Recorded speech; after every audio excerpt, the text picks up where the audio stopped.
জয় হিন্দ বন্ধুরা, কেমন আছো সবাই? আশা করি সবাই ভালো আছো। তো প্রথমেই বলে রাখি যে আজকের এই ভিডিওটা কোনো বিভ্রান্তকর ভিডিও না। আমি যেটুকু বলবো বা যেটুকু ইনফরমেশান তোমাদেরকে দেবো তা সম্পূর্ণ তথ্য প্রমাণ সহ। তাই কখনো আজে বাজে কমেন্ট কিছু করো না। আর দ্বিতীয়ত আমি বলে রাখি যে তোমরা এখন যে অবস্থাটায় আছো তাতে কারণই মানসিক অবস্থা বা মনের অবস্থা খুব একটা স্টেবল না। কারণ এইরকম একটা ফেজের মধ্য দিয়ে আমরা পেরিয়ে এসেছি। আমাদের যখন রিক্রুটমেন্টের লাস্টের পর্যায়ে ছিল তখন আমাদের ইন্টারভিউ থেকে রেজাল্ট বেরোনো পর্যন্ত প্রায় 4.5 থেকে 5 মাসের গ্যাপ ছিল। তাই আমাদের কতটা খারাপ অবস্থা বা কতটা খারাপ অবস্থার মধ্যে দিয়ে আমরা পেরিয়েছি সেটাও তোমরা নিশ্চয়ই বুঝতে পারছো। তো তাই তোমাদেরকে কোনো রকম নেগেটিভ কিছু বলার আমি খুব একটা চেষ্টা করব না। শুধুমাত্র যেটুকু ইনফরমেশান, যেটুকু আপডেট, আমি শুধুমাত্র সেটুকুই বলতে চাই।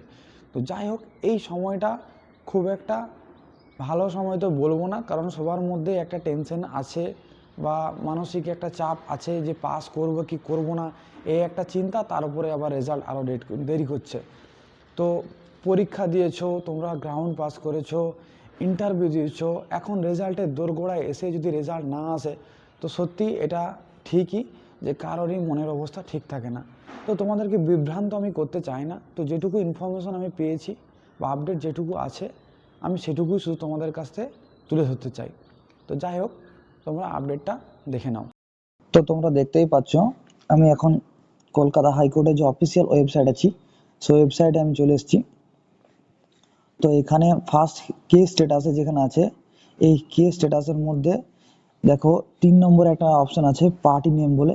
এই পার্টি নেমে তোমরা কি করবে, পার্টি নেমে টাচ করবে। পার্টি নেমে টাচ করার পর তারপরে তোমরা ভিতরে ঢুকবে।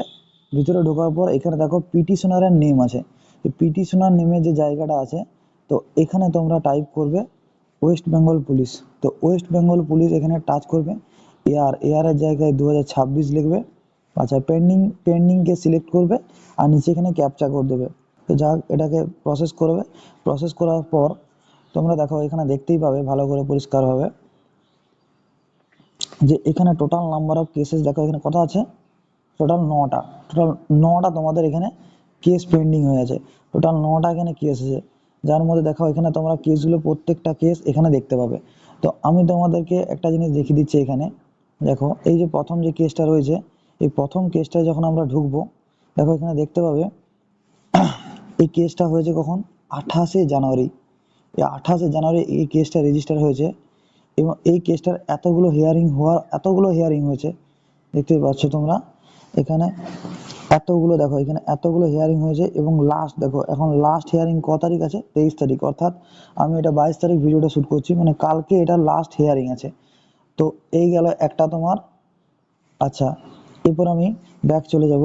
নেক্সট কেস তোমাকে আমি দেখাবো। নেক্সট কেস দেখো তোমরা এখানে দেখতে পাচ্ছ। নেক্সট কেস তোমাদেরকে আমি দেখাচ্ছি। এখানে দেখো এই কেসটা দেখো, এখানে এখানে দেখা হবে ডেট অফ ফিলিং। এখানে আছে দেখো ডেট অফ ফিলিং 20 তারিখ, 20/2/2026, মানে 20 তারিখে ফেব্রুয়ারি এখানে ডেট অফ ফিলিং হয়েছে। এবং এটা দেখো হিয়ারিং ডেট আছে কত তারিখ, 5 তারিখ। তো 5 তারিখ এটা হিয়ারিং ডেট দিয়েছে এটার। আচ্ছা, নেক্সট তোমাদেরকে আমি আরেকটা দেখিয়ে দিচ্ছি। আরেকটা নিচের দিক থেকে একটা কেস দেখিয়ে দিচ্ছি। এই কেসটা দেখো তোমাদেরকে দেখাচ্ছি আমি।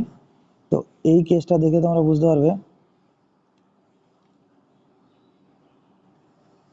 দেখো এইটারও ডেট অফ ফিলিং ক তারিখ আছে, 20 তারিখ।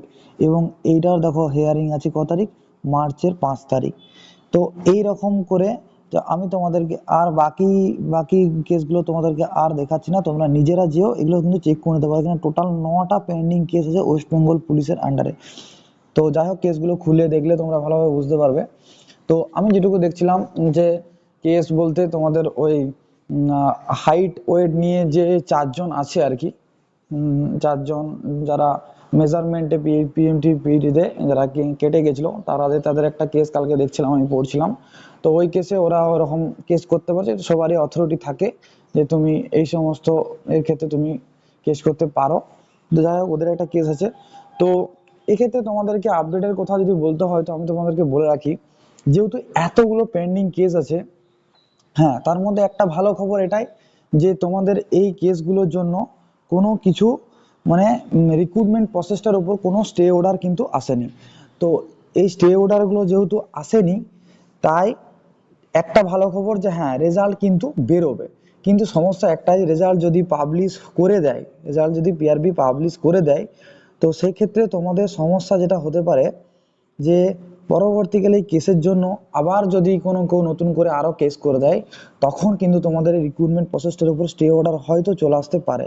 তো সেই কারণে পিআরবি এই রিস্কটা নিতে চাইছে না যে এই কেসগুলো একটু মিটে গেলে, ওয়েদার ঠান্ডা হয়ে গেলে তখন কিন্তু রেজাল্টটা তারা পাবলিশ করে দেবে।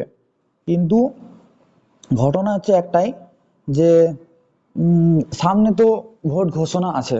তো ভোট ঘোষণার সময় যদি ভোট ঘোষণা হয়ে যায় আর কি, তারপরে যদি তোমাদের এই রেজাল্ট পাবলিশ করে, তো জয়েনিং কি হবে আদৌ ভোটের আগে নাকি ভোটের পরে? তো এই রকমের ডাউট একটা সবার মনে থেকে থাকে। তো জানি না পিআরবি এখন কি ভেবে রেখেছে। যতটুকু আমার ধারণা আছে যে আশা করি তোমাদের এই রিক্রুটমেন্টটা ভোটের আগে কমপ্লিট করবে। তো যাই হোক, সবাইকে একটা কথাই বলবো যে হ্যাঁ সময়টা হয়তো একটু খারাপ চলছে, কিন্তু কখনোই আশা কখনো খারাপ করো না। সব সময় ভালো কিছুই আশা করো, যে রেজাল্ট কিন্তু তোমাদের বেরোবে এবং ভোটের আগেই তোমাদের সিলেকশনটা হবে। তো সব সময় পজিটিভ কথা ভাবার কথাই বলছি।